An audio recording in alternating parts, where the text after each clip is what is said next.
हर हर महादेव मित्रों, स्वागत है आपका आज की वीडियो में। आज हम आपको सुनाने जा रहे हैं एक ऐसी कहानी जिसमें ऋषि गालव ने राजा ययाति से उनकी पुत्री को दक्षिणा के रूप में प्राप्त किया। फिर उसे अलग अलग समय पर अलग अलग 3 राजाओं को बेचकर उनसे 200 श्यामकरण घोड़े प्राप्त किए। अंत में उन्होंने माधवी को अपने गुरु विश्वामित्र को दक्षिणा के रूप में भी दे दिया। और इन चारों ने यानी कि तीनों राजाओं और गुरु विश्वामित्र ने न केवल माधवी के साथ संभोग किया बल्कि उससे एक एक पुत्र की भी प्राप्ति की। तो क्या है यह पूरी कहानी, आइए विस्तार पूर्वक जानते हैं। एक समय की बात है, धर्मराज ने विश्वामित्र मुनि की परीक्षा लेने की ठान ली। उन्होंने वशिष्ठ ऋषि का देश बनाया और वे विश्वामित्र मुनि की कुटिया में पहुंच गए। वहां पर जाकर उन्होंने विश्वामित्र मुनि से खाने के लिए अन्न मांगा। उस समय विश्वामित्र मुनि के आश्रम में बना बनाया भोजन नहीं था, लेकिन दरवाजे पर वशिष्ठ ऋषि को अन्न के लिए प्रार्थना करते देख विश्वामित्र मुनि को खुशी का ठिकाना ना रहा और वे उन्हें थोड़ी देर विश्राम करने को कहकर अंदर जाकर खीर बनाने लगे। इतनी ही देर में वशिष्ठ बने हुए धर्मराज ने दूसरी आश्रम में जाकर अन्न को ग्रहण कर लिया। जब विश्वामित्र मुनि खीर बनाकर वशिष्ठ के पास आए तो वशिष्ठ ने कहा कि मैंने तो अन्न ग्रहण कर लिया, अब आपका अन्न मेरे किसी काम का नहीं है, आप अपना अन्न स्वयं ही रख लीजिए। यह सुनकर विश्वामित्र निराश रह गए, क्योंकि उनके दरवाजे पर आया हुआ एक याचक बिना उनसे अन्नदान लिए तृप्त होकर जा रहा था। ऐसे में विश्वामित्र मुनि उस अन्न को अपने सर पर लिए वहीं छड़ हो गए और उन्होंने मन ही मन प्रतिज्ञा किया कि जब तक यह अतिथि मेरा यह अन्न ग्रहण नहीं करेगा, मैं यहां से नहीं हटूंगा। इस तरह विश्वामित्र मुनि को सर पर अन्न रखकर खड़े हुए। बहुत समय बीत गया। उनके आसपास घास फूस इकट्ठे होने लगे। उनके शरीर पर चींटियां बाबरी बनानी प्रारंभ कर दी। ऐसे में एक ऋषि गालव ने उनकी बहुत ही सेवा सुष्मिता कि वे उनका ख्याल रखते, उनके साफ सफाई करते और उनके विश्राम का भी पूरा ध्यान रखते। ऐसा करते हुए बहुत समय बीत गया। तब जब धर्मराज ने देखा कि विश्वामित्र मुनि अपने हठ पर अड़े हैं और उनकी परीक्षा का समय भी बीत चुका है, तो वह पुनः वशिष्ठ के रूप में वहां पर आए और विश्वामित्र से उनके अन्न मांगा। विश्वामित्र मुनि की तपस्या का ही वह प्रभाव था कि उनके सर पर रखा हुआ वह अन्न इतने समय के बाद भी तुरंत पकाए हुए अन्न की भांति ताजा था। धर्मराज ने उस अन्न को ग्रहण किया और विश्वामित्र मुनि अपनी हट से बाहर निकले। इसके बाद विश्वामित्र मुनि ने गालव की बहुत ही प्रशंसा की और कहा कि तुमने मेरा बहुत ख्याल रखा, अब मैं अपना ख्याल खुद ही रख लूंगा, तुम यहां से जा सकते हो।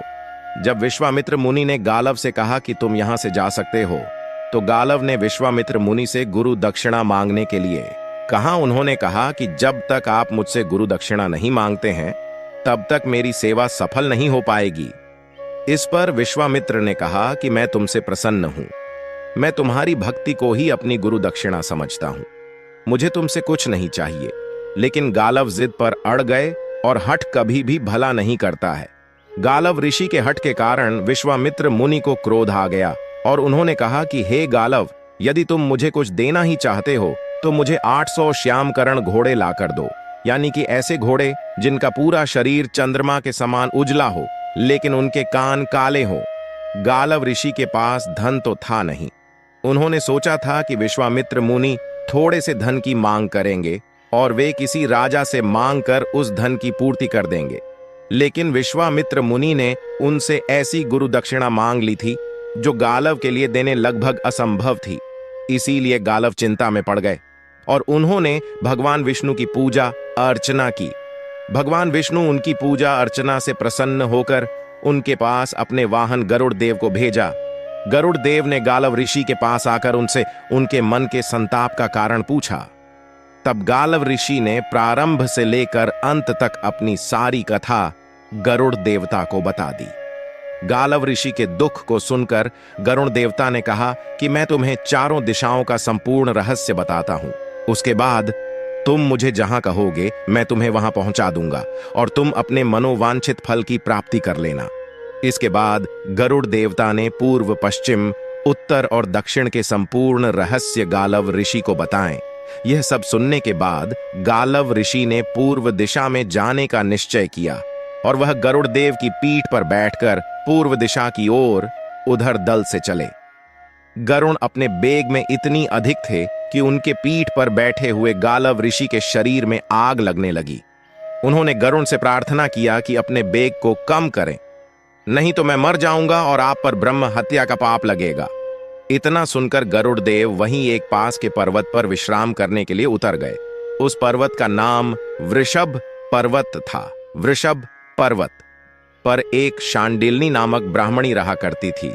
जब वहां पर उसने दो अतिथियों को देखा तो उन्होंने उन दोनों का बड़ा ही स्वागत और सत्कार किया। थोड़ी देर के बाद उन दोनों को नींद लग गई और 2 ही घड़ी के पश्चात जब उनकी नींद खुली तो गरुड़ देवता के पंख ही नहीं थे, फिर पंखीन हो गए थे। तब गालव ऋषि ने उनसे पूछा कि यह क्या हुआ? तो गरुड़ देवता ने कहा कि मेरे मन में यह विचार आ रहा था कि मैं इस ब्राह्मणी को, जो कि निर्जन स्थान पर रहती हैं, अपने लोक विष्णु लोक में पहुंचा दो शायद। इसीलिए ब्राह्मणी के तपस्या के प्रभाव से मेरे मन में आए इस विचार के कारण मेरे पंख गल गए हैं। तब ब्राह्मणी ने कहा कि तुम सही कहते हो, यह मेरा स्थान है और जो कि तुमने मुझसे बिना पूछे ही यहां से हटाने का विचार किया था। हालांकि कि तुम्हारे मन का जो विचार था वह तुम मुझे विष्णु लोक प्रदान करना चाहते थे, लेकिन फिर भी तुमने मेरी इच्छा का सम्मान नहीं किया, मुझसे नहीं पूछा, इसलिए तुम्हारे पंख गल गए।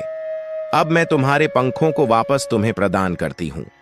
तुम दोनों ययाति के पास जाओ, वह तुम्हारी मनोकामना की पूर्ति कर सकते हैं। ब्रह्माणी की बात सुनकर और गरुड़ अपने पंख को वापस पाकर गालव ऋषि के साथ ययाति के पास गए। ययाति ने उन दोनों की खूब सेवा की और उनसे उनके आने का कारण पूछा। तब गरुड़ ने बताया कि यह गालव ऋषि है, जो अपने गुरु भक्ति के लिए बड़े प्रसिद्ध है, लेकिन इनके हठ के कारण इनके गुरु ने इनसे ऐसी गुरु दक्षिणा मांग ली है जो यह पूरी करने में असमर्थ है। लेकिन इस पृथ्वी पर आपसे बड़ा कोई सम्राट नहीं है। अगर आप चाहते हैं तो गालव ऋषि अपने गुरु दक्षिणा को अवश्य पूरी करेंगे। तब ययाति ने उनसे गुरु दक्षिणा के बारे में पूछा। इस पर गरुड़ देवता ने बताया कि गालव ऋषि को 800 श्यामकरण घोड़े चाहिए। तब ययाति ने कहा कि मैं यह देने में असमर्थ हूं, लेकिन मेरी एक कन्या है, उसे एक महात्मा ने आशीर्वाद दिया है। प्रत्येक प्रसव के बाद यह कन्या वापस से कन्या बन जाएगी, कुमारी बन जाएगी और यह कन्या 4 ऐसे पुत्रों को उत्पन्न करेगी जो 4 अलग अलग फूलों को अपना प्रकाश प्रदान करेंगे। मैं गालव ऋषि को अपनी यह कन्या, जिसका नाम माधवी है, प्रदान करता हूं और गालव ऋषि उसे ले जाकर किसी भी ऐसे राजा को दान में दे दें जिसके पास 800 श्यामकरण घोड़े हों, तो यह अपने गुरु दक्षिणा को पूरी कर सकते हैं। गालव ऋषि को भी यह बात पसंद आ गई और उन्होंने ययाति से उनकी पुत्री माधवी को ले लिया। लेकिन कथा में आगे बढ़ने से पहले सबसे एक छोटा सा अनुरोध है कि आप इस वीडियो को लाइक करके हमारे चैनल को सब्सक्राइब कर दीजिए। इसमें आपका तो 2 से 3 सेकंड का समय लगेगा, लेकिन इससे हमारा चैनल जीवन गति पाएगा और सनातन के लिए किया जा रहा हमारा प्रयास अधिक लोगों तक पहुंच सकेगा। तो हम आपसे इतनी अपेक्षा तो कर ही सकते हैं। अब आइए कथा पर वापस लौटते हैं। माधवी को अपने साथ लेकर गालव ऋषि अयोध्या के राजा हरियश्व के पास गए और वहां पर जाकर उन्होंने उनसे कहा कि हे राजन, तुम इस स्त्री को अपने पास रखो और मुझे इसके बदले में 800 श्यामकरण घोड़े दे दो। मैं अपने गुरु के गुरु दक्षिणा को पूरी करना चाहता हूं। इस पर हरियश्व ने कहा कि यह लड़की बहुत ही सुंदर है, इसमें वह सभी गुण हैं जो एक कन्या में होने चाहिए।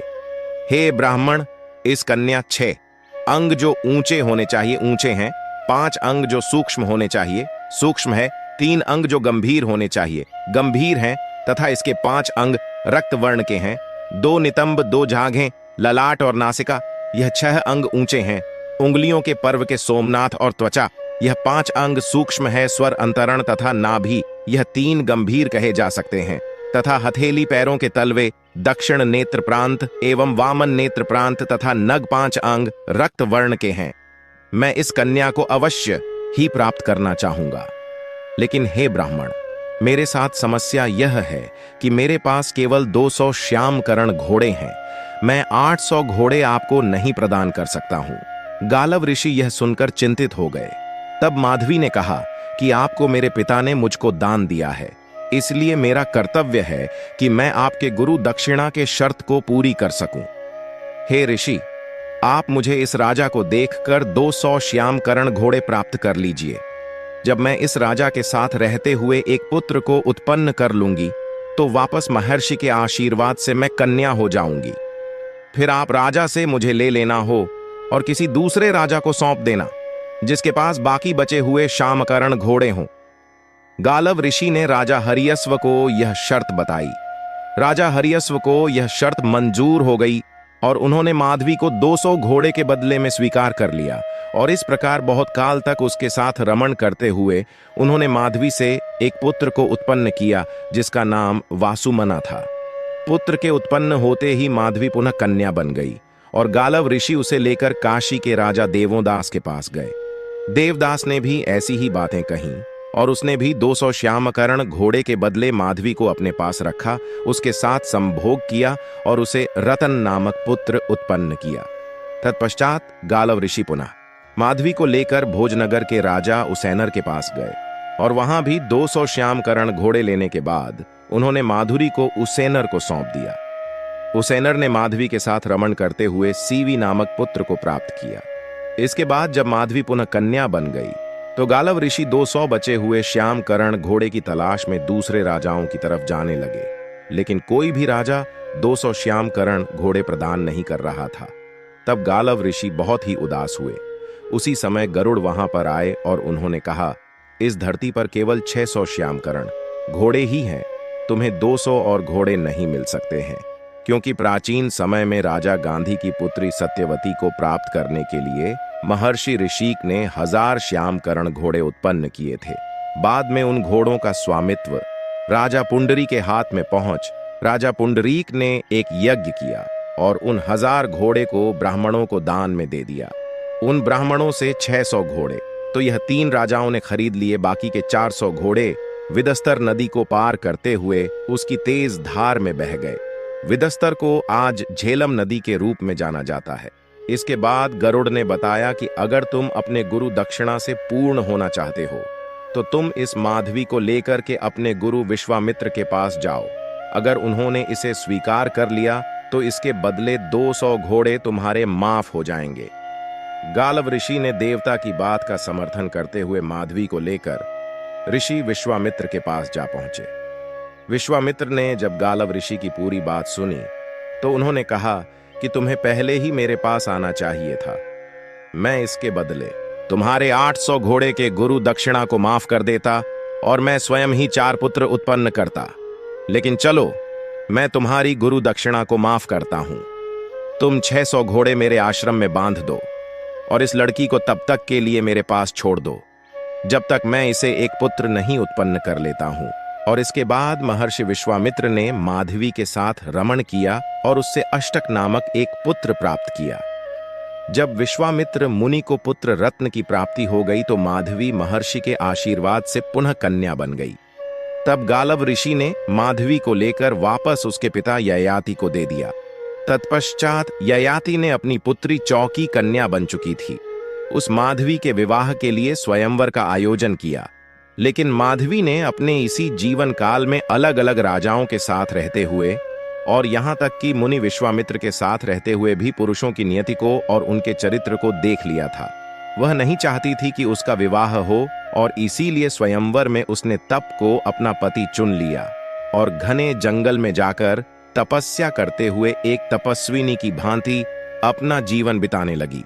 तो यह थी महाभारत के उद्योग पर्व से ऋषि गालव और ययाति की पुत्री माधवी की कहानी। कैसी लगी आपको यह कहानी कमेंट बॉक्स में अवश्य बताइएगा। अगर यह कहानी पसंद आई हो तो लाइक जरूर करें और नए मेहमान बन के आए हैं तो चैनल को सब्सक्राइब जरूर करें।